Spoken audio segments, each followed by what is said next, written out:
appears to have moved from New York to Washington as a plane hit the Pentagon at 9:35, and then the State Department, a car bomb exploded. We're about to see it here, Jim. The second tower just completely collapses on itself.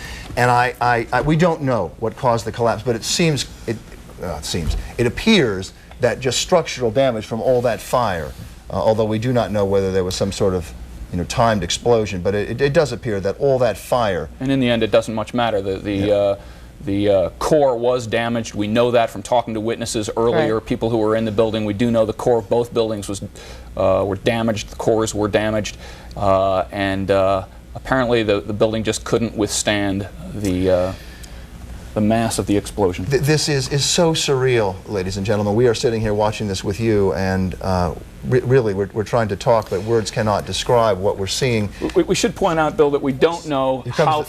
Here comes the second tower again from the ground floor. This is from our Michelle Charlesworth vantage point. The north side. She was on the West Side Highway when her crew shot this, and this is, you see it just imploding.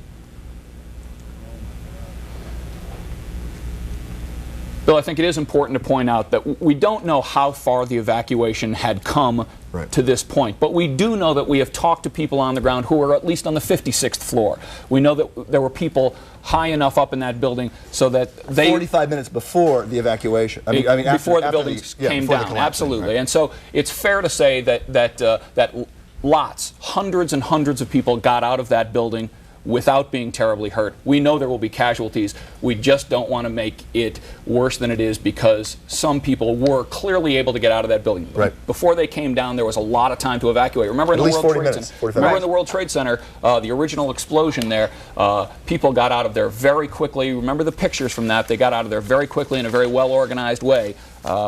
We can hope and pray that the evacuation was well underway at this point as well. Good point, Jim. We do not know. Control room, if I can ask you, when you hear of any information about injuries or fatalities, we would like to pass that on to our viewers. We have reporters on the scene.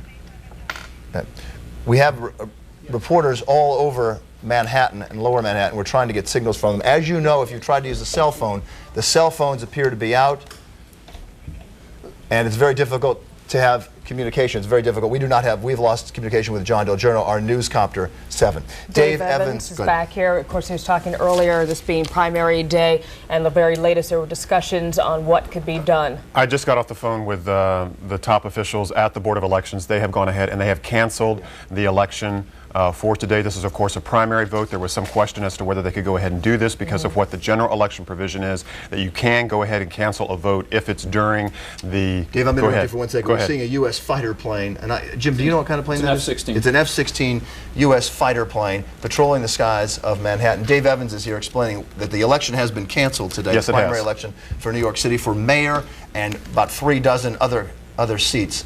1,000 candidates on that ballot, and obviously it has been canceled. Mayor Giuliani, David, do we know where he is? We don't know yet where he is. Of course, the mayor's bunker is what we call it, and that is the emergency center where all of the police and the fire and the emergency officials go. That is on the 23rd floor of the World Trade Center, I believe in the North Tower. So we don't know exactly where, of course, the mayor is right now. We expect there to be a news conference.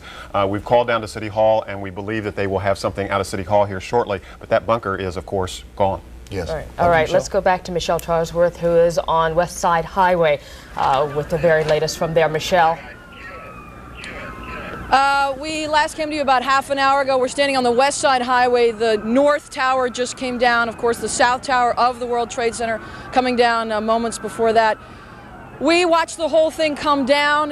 Where there used to be the 2 towers, there's now just plumes of smoke, people running from that area. One of the people who ran away was Cheryl Fiandaca, one of our reporters. Cheryl, tell me what you saw. We're about 30 blocks away from what happened. You were next to the South Tower? I was right next to the South Tower. It was about 2 blocks away. It was just a small explosion, and then rocks and debris and everything started pouring down. Firefighters, everyone yelling, run, run, people running down the street. Lots of injuries up there, lots of injuries. Lots of firefighters are injured. Many have smoke inhalation problems, but many have serious injuries. There are a lot of bandaged people people up there. Right, obviously we don't know what's in this smoke. Some people speculating who knows what could have been in there. West Side Highway totally shut down. The ambulances coming back, though, are not filled with people. No, the ambulances are not filled with people. They're treating a lot of people. There's triage going on right up the street here with a lot of the firefighters who are trying to fight this and see if there are any people under the debris. It's a very, very, very scary situation up there, and they're asking everybody to stay away. As you can see, they're asking people to stay out of this area. We are, 30 blocks from what happened. The South Tower came down first. The North Tower came down second.